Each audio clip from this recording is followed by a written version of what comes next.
Welcome to the show. We all want our playing to be more musical, to be more expressive, to be more us. After all, playing music is a creative endeavor, and this is a very necessary part of our self-expression. When we start studying music, we're taught to work with dynamics, the softs and the louds, and that's where our musical expression starts. But it shouldn't be where it stops. So today I'm going to invite you to think about musicality, not just in terms of dynamics, but in terms of dimension, how we can bring more dimension to our playing. We'll talk about some aspects of musicality that are very often, underrated, ignored, or just passed over in the quest to just get the notes out. So we'll talk about some dimensions there. We'll talk about whether or not you're an experienced player or just a newbie, how to bring more of that self-expression to your playing. And of course, you'll make an interesting discovery, or at least I hope you will, about how following some of the principles I'm going to talk about today can actually solve some of the challenges that you might be putting down to notes and fingering, and solve some of those tricky spots in your pieces. Now that sounds like a win, I think.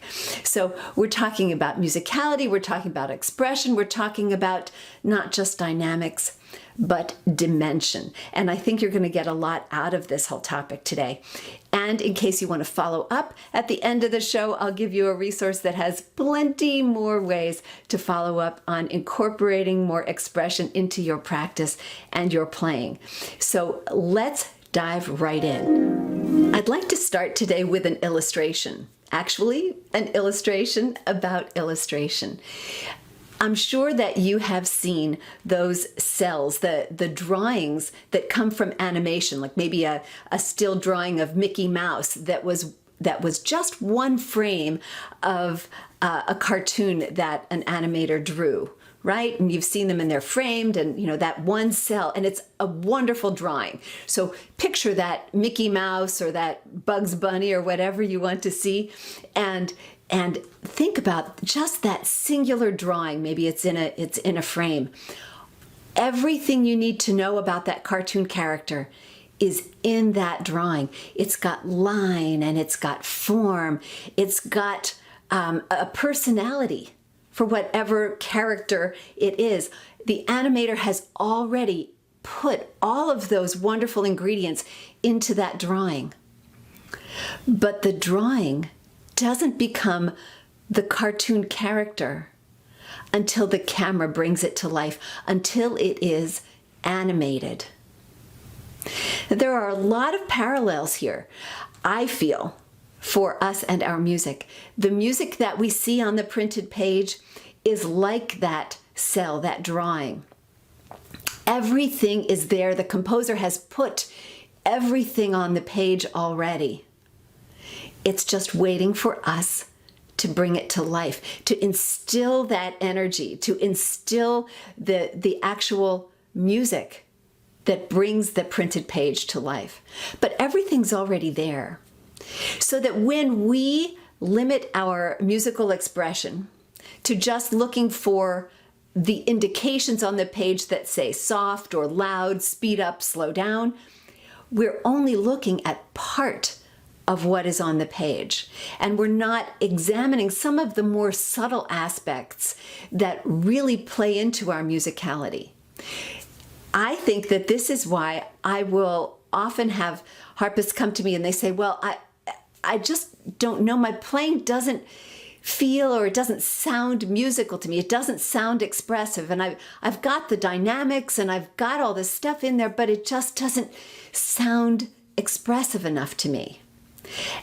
And that's when I start talking about the other dimensions of musicality. And there are lots of them, but we're going to focus today on three big dimensions, three things that I think every harpist in particular needs to focus on. And these are things that I think we often don't focus on. At least a couple of them we don't talk about often enough in the way they play into our expression.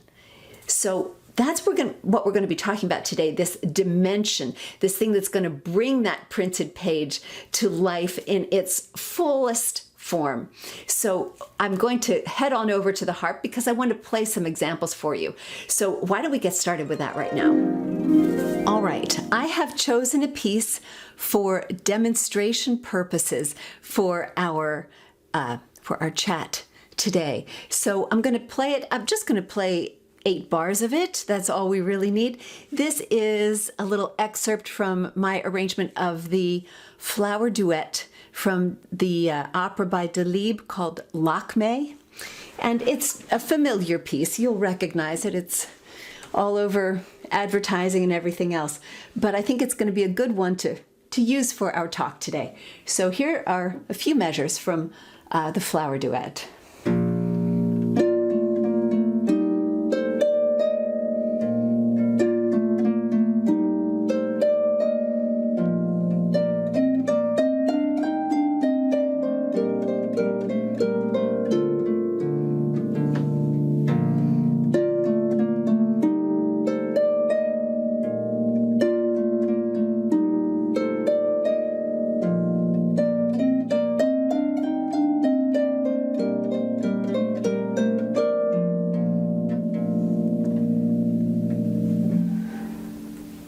Beautiful music, isn't it?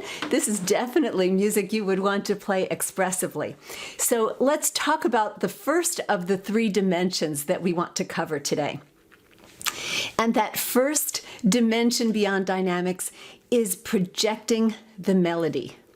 I think this is particularly a challenge for harpists because we don't have on purpose sustain. I mean, every note we play is beautifully sustained by the harp itself.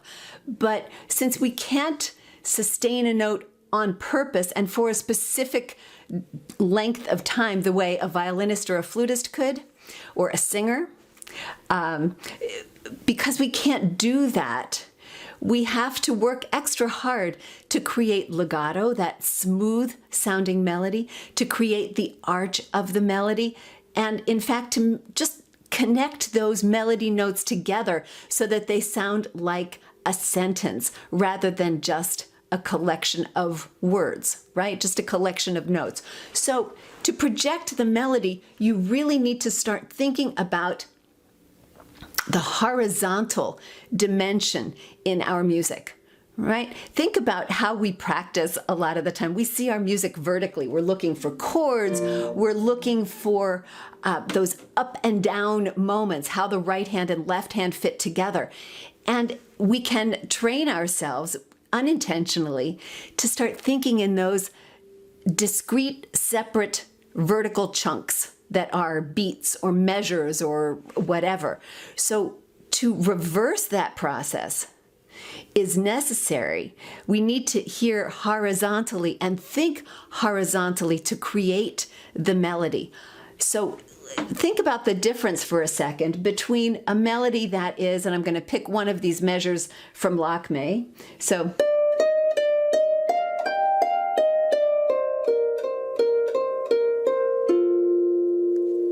all the notes are there.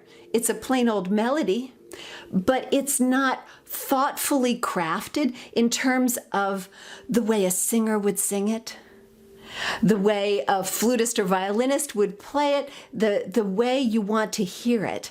It's more of a monotone. And I know you're probably not playing that way. This was just an example to help you contrast where we don't want to go and where we do want to go. So if that's where we don't want to go, think about how different it is if we play it with the idea that it's going to start from the beginning of the melody, swell up to the middle, and then come back.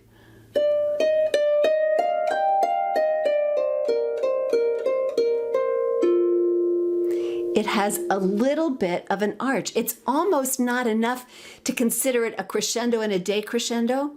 It's just a little bit of the sense of movement, of going somewhere and coming back.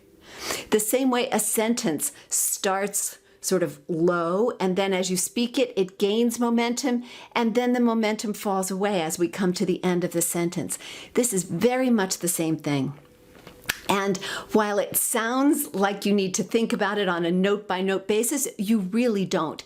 Projecting the melody is much simpler and more basic than you might think. It's just that we don't often think about it. So what I suggest is that when you have a melody, or find the melody in your piece and sing it. Sing it in your head if you're not comfortable singing, or sing it out loud, or just play it if you need to. But go through the melody of your piece and find those phrase points. Find those moments where there is a breath, right? So you're going to sing it, and there's a rest, so that would be a breath, right? Okay. And then here it moves.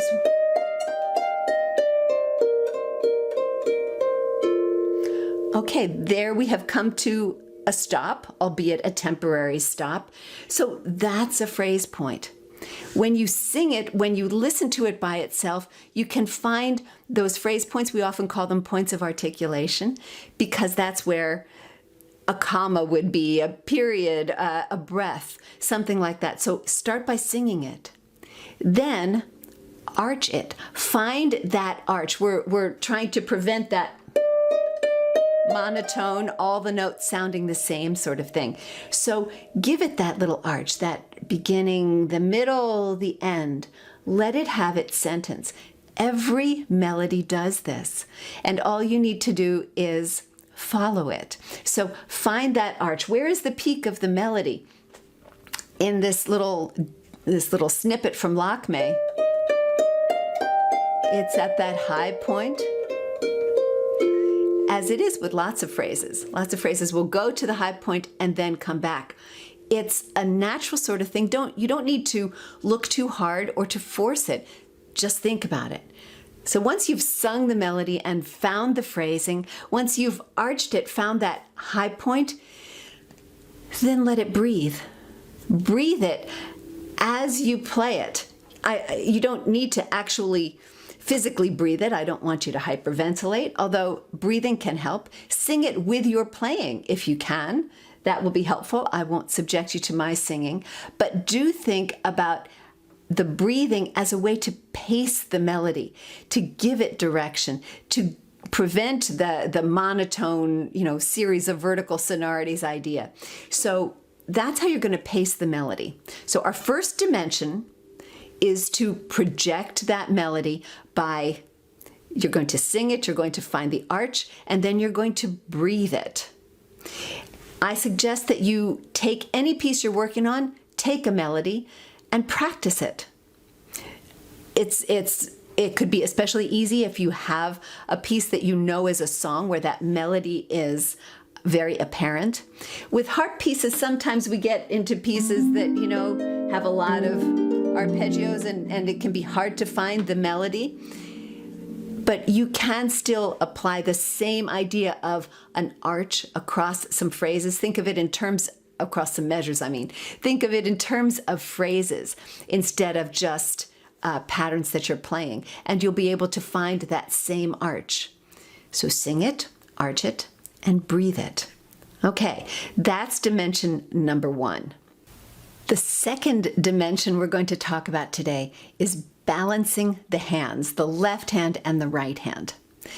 Sometimes balance is a very simple matter. We've got a right hand melody and we have a left hand accompaniment, and it's quite clear that we want the right hand to predominate and the left hand just to be an accompaniment.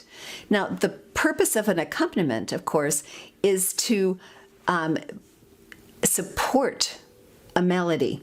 So any accompaniment pattern, whether it's a simple chord accompaniment pattern like that, or maybe an arpeggiated pattern or something else, an accompaniment needs to have the same meaning that you want the melody to have. So if the melody of a piece is very energetic, your accompaniment needs to have the same feel. Of course, we don't want it to be louder than the melody. We don't want it to be so soft that it doesn't support the melody, because it can enrich the melody as well. And remember that often, but not always, when that melody does a crescendo, the accompaniment can do a crescendo to support that. We don't always want that. Sometimes you will find indications in music where one of those lines has a particular dynamic change and the other one does not, which is sometimes a tricky part because we don't always practice that.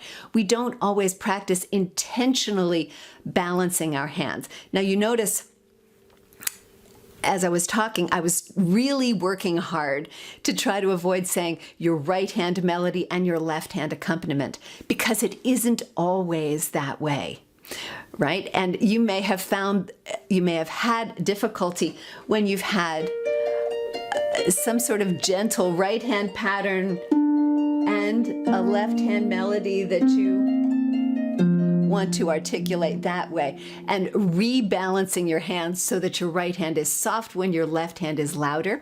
You might have found that to be a challenge. But balancing those hands is an important dimension of your musicality and your expression. So you want to think about your hands being even when they have to play a chord. Are all those fingers even? Think about if you have a right hand melody, that your bass notes have the same meaning as your right hand melody. They might be gentle and, they might be pointed and accented. Now, let me go back to Lakme for a second and sort of show you some less good and better examples. So if we want Lakme to sound this way,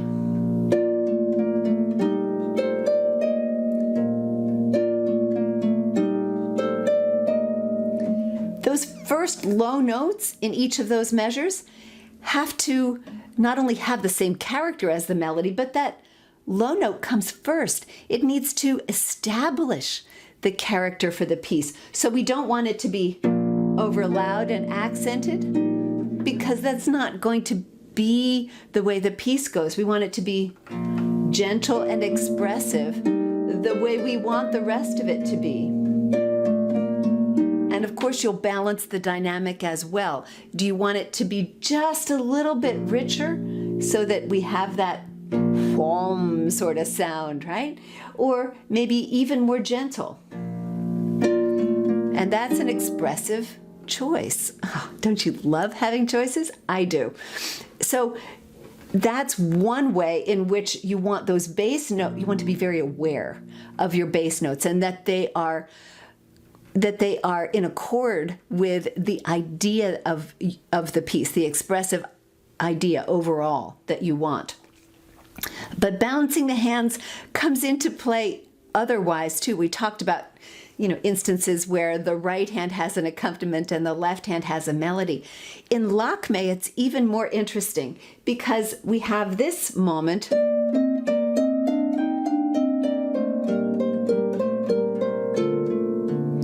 where the hands have to sound equal. Now, in real life in the opera, these are two women singing, and the voices would be very close like that. I've separated them just for ease of playing here, but in so doing, I've created another balance issue because this register of the harp is often richer than this register of the harp. So if you want those lines to sound more equal,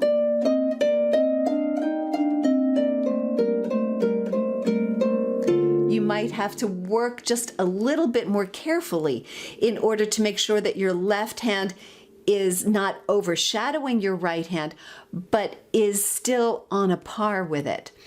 And of course, you can always check this. That's what recordings are great for, right? So you can always check that with a recording and see if it's coming out the way you intend.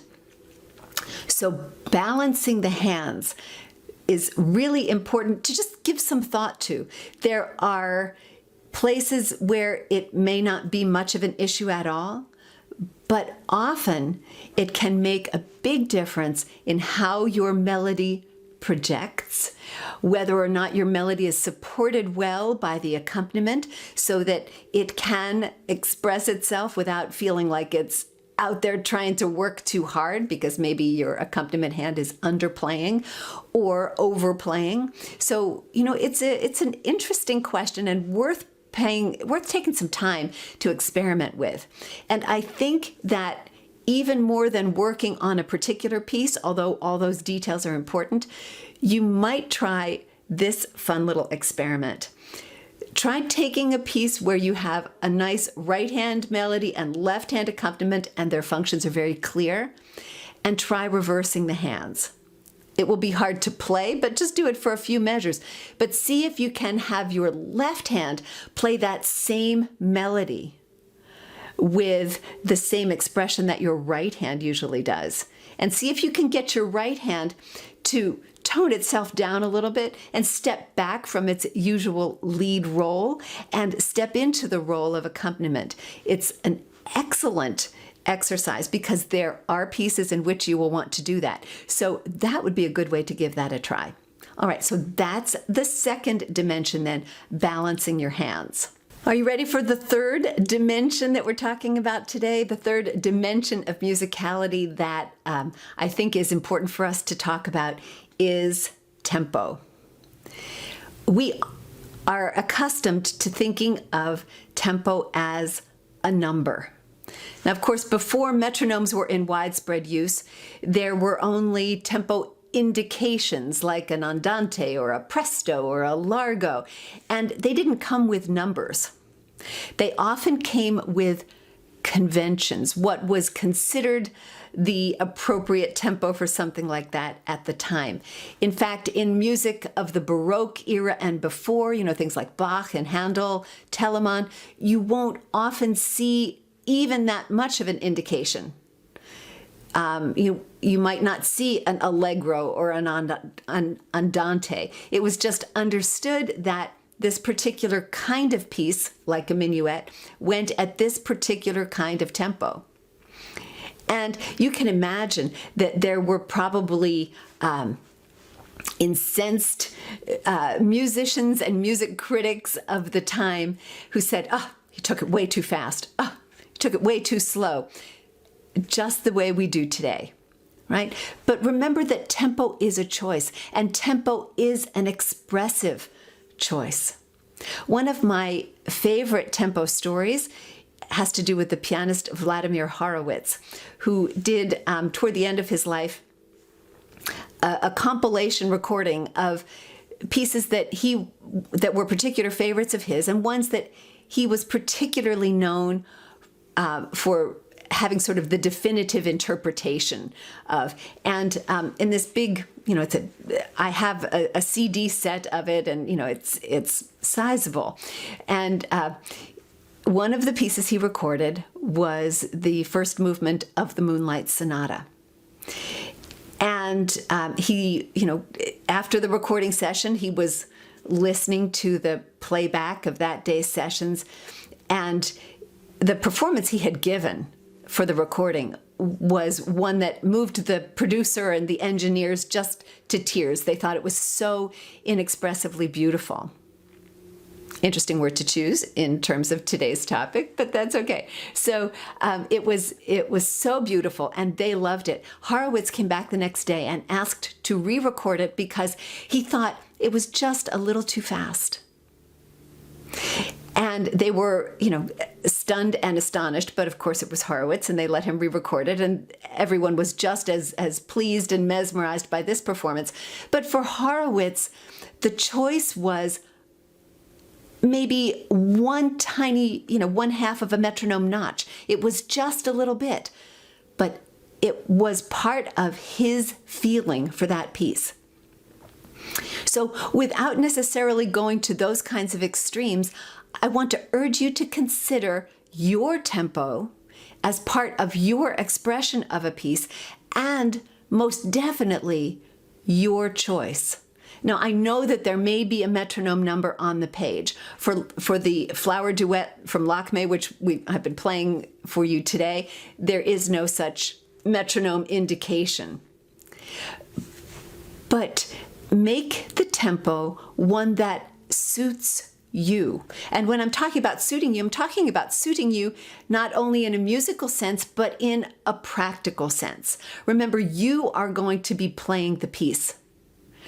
And so the way you play it needs to reflect not only your sensibility about the piece, but your ability in terms of being able to play the piece. Because that's what's going to reach a listener. A listener is going to be less impressed by a correct tempo with a lot of fumbles. And I use the word correct in quotation marks there. Than they will be by a tempo that's appropriate for you where the piece is played well. So I'd like you to be perhaps a little bit less number bound with your tempo and start thinking about it in terms of a choice. We want it to be comfortable for you, appropriate to the music, and able to communicate to a listener. All three of those things. So I would urge you to start by taking a look at whatever tempo indication there is. If there's one of those lovely Italian words like allegretto, then pay attention to that. Figure out what it means and what it means in terms of this particular piece. If there's a metronome marking, quarter note equals whatever number, look at it and evaluate it. See if you like it. You might listen to different recordings of the piece that you're playing. They will all be at different tempos, I'm sure. And listen to whether you like them when they're faster or slower or in between. You get to choose. Now, let me give you an example with Lakme here about some choices that you might make. So I've played pretty much the same tempo for you today. Whoops, there we go. And it's a lovely tempo.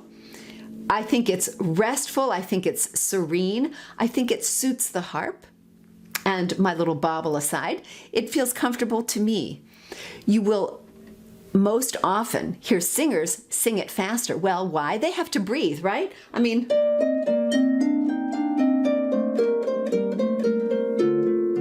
that's perhaps on the slow side for a singer.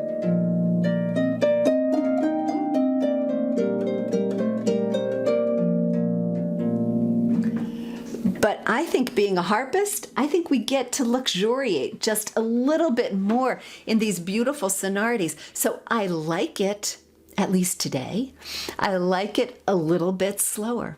I might change my mind tomorrow, like Horowitz.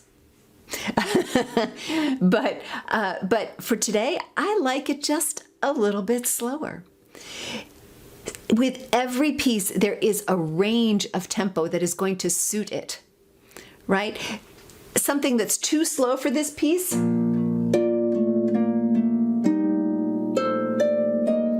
Now, why do I say that's too slow? Because I don't think we get the sense of flow, the sense of smoothness, the sense of the exotic garden in which this duet takes place. I don't think we get that sense of just seamless, tranquil beauty when it's too slow. I think we lose the flow. It's a great practice tempo, but it doesn't feel like the music to me. It might feel like it to you. I think that tempo's too slow. I think this tempo, I think that's too fast. It's certainly faster than I want to go in terms of playing the harp, but I think it's too fast to really just, savor the beauty of the piece. So think about that range of tempo. Where is too fast? Where is too slow? And make that your tempo range, and then see where you fit in there.